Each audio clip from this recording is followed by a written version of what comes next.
Alors, l'exercice numéro 5, il a posé énormément de problèmes, alors qu'il n'y en a pas.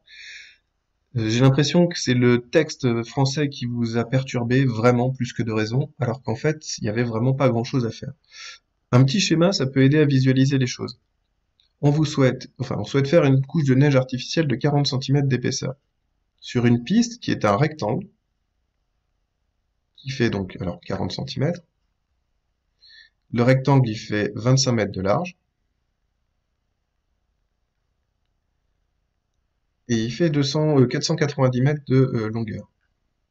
Et finalement, on se retrouve avec un pavé droit, un parallélépipède rectangle si vous préférez, dont on cherche à calculer le volume, pardon, pour la représentation graphique. Le volume du pavé droit, il n'y a rien de plus simple que ça, c'est largeur fois profondeur fois hauteur. Donc la largeur, elle fait 25 cm, enfin 25 mètres, excusez-moi, j'ai du mal avec les unités. La profondeur, elle fait 490 mètres. Et enfin, la hauteur, elle fait 40 cm.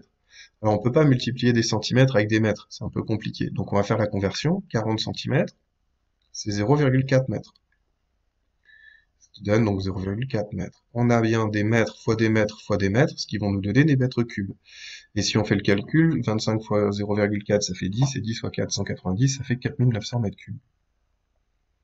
On a besoin, pour cette piste, de 4900 mètres cubes de neige. Sauf que, pour faire 1 mètre cube de neige, il nous faut, pour faire 2 mètres cubes de neige, il nous faut 1 mètre cube d'eau. Donc on va diviser par 2.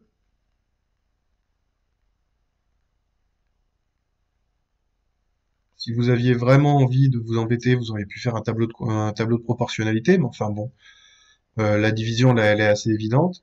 Donc 4900 mètres cubes de neige que je vais partager en deux pour pouvoir avoir le volume d'eau, ça fait 2450 mètres cubes d'eau. Et ça, il y a 5 points là-dessus. Comme il y a 5 points sur la question d'après. Deuxième question. 7 canons à neige, produisant tous le même volume de neige. Et ils permettent de faire 4900 mètres cubes de neige. On sait qu'un canon à neige, c'est 35 mètres cubes par heure et par canon. Cette valeur-là, c'est la seule dont je ne me suis pas servi pour le moment.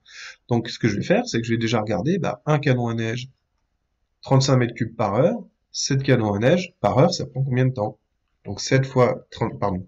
Ça fait quel volume de neige en 7, pardon. Je reprends, excusez-moi, je bafouille. Un canon à neige produit 35 mètres cubes par heure. Si j'ai 7 canons à neige, combien est-ce que ça va me faire de mètres cubes en une heure? 7 fois 35 mètres cubes. Et 7 fois 35, ça donne un résultat de 245 mètres cubes en une heure. Ça, c'est ce qui est produit en une heure par les 7 canons à neige.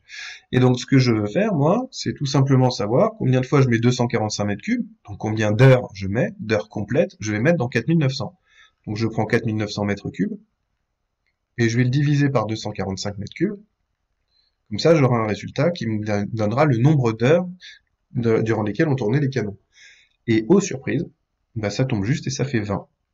Tout simplement, les canons à neige ont tourné pendant 20 heures. Il y a quasiment rien à écrire. Vraiment, hein. On aurait pu faire d'autres propositions, d'autres résultats. J'ai vu des élèves dire 4900 mètres cubes, c'est pour les 7 canons. Donc, un seul canon, ça se fait en faisant 4900 divisé par 7, soit 700 mètres cubes pour un canon. Et combien de temps il faut à un canon pour faire 700 mètres cubes? Il faut 20 heures, encore une fois. Tous les résultats tous les raisonnements amenant à ce résultat-là étaient validés, et étaient corrects. Je pense vraiment que c'est cette manière, ces exercices-là, qui sont pas des exercices ultra compliqués, mais dans lesquels il faut aller chercher les infos, dans lesquels vous êtes un peu moins guidé que d'habitude, ça vous a posé des soucis. C'est un peu dommage.